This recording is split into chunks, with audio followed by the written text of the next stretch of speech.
Vi piace questo parco? Sì, abbastanza. Abbastanza? Così dici di questa natura? Ci Certo. vuole Villafranca? Sì. Perché? Perché a me mi piace la natura. Sì? Come mai? Perché ci sono tutti i prati, non c'è l'inquinamento. Ah, ok.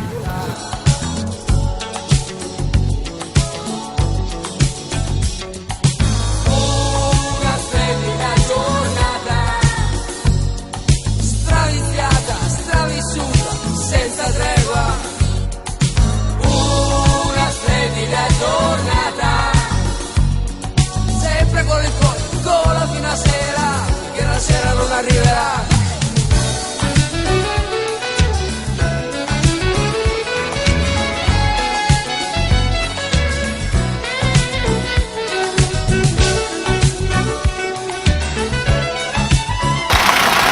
Sì, sto trasportando del materiale bellico perché stiamo organizzando, pensiamo, un colpo di Stato.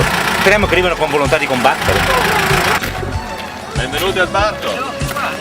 Che la festa Col finisse. sole anche! Questo- Bellissimo, dai, ce l'abbiamo fatta. Non è stato facile, ma sembra che il tempo ci stia dando la possibilità di fare questa festa che è da 3 mesi che stiamo cercando di organizzare. Abbiamo coinvolto un sacco di amici e adesso abbiamo anche i bambini dotati di amplificazione, quindi siamo sicuramente pronti.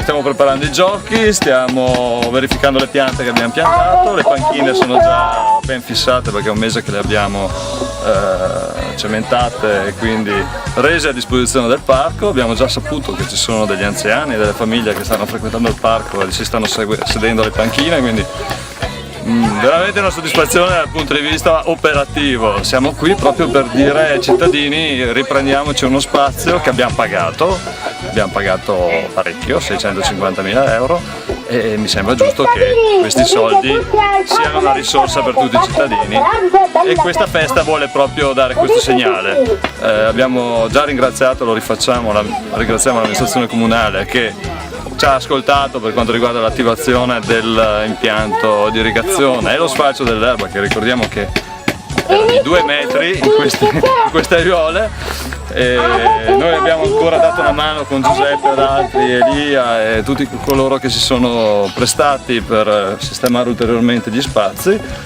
Gli alberi sono stati piantati, speriamo che riusciremo a dare anche la possibilità a questi alberi di rimanere vivi e di partecipare alla crescita di questo parco, e sperando che i cittadini apprezzino e insieme a noi frequentino questo spazio. Quindi vi ringrazio a tutti e buona festa al parco. Poi faremo delle immagini speriamo con i bambini, con i cittadini che vorranno venire qua con noi oggi. Ciao a tutti!